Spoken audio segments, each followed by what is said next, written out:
Islamabad high court ने जावेद लतीफ की 27 अक्टूबर तक हिफाजती जमानत मंजूर कर ली है। अदालत ने लीगी रहनुमा की पेशावर और लाहौर में दर्ज मुकदमात में हिफाजती जमानत मंजूर की है।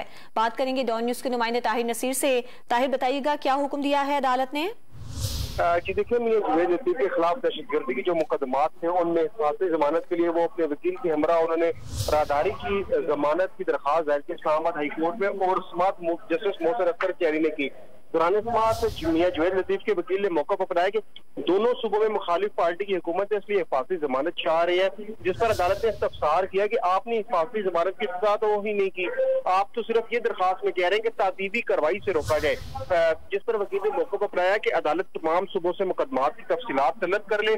मियां जावेद लतीफ के हल्के में 16 अक्टूबर को इलेक्शन है और ये वहां जाना चाहते हैं, वोट कास्ट करना चाहते हैं, जिस पर इस्लामाबाद हाई कोर्ट के जस्टिस मोहसिन अख्तर कियानी ने मियां जावेद लतीफ की दोनों मुकदमात में हिफाजती जमानत मंजूर कर ली है और पुलिस को मियां जावेद लतीफ की गिरफ्तारी से रोक दिया। 27 अक्टूबर तक इनकी जो हिफाजती जमानत की दरखास्त है वो मंजूर की गई है। जी बहुत शुक्रिया आपका ताहिर नसीर।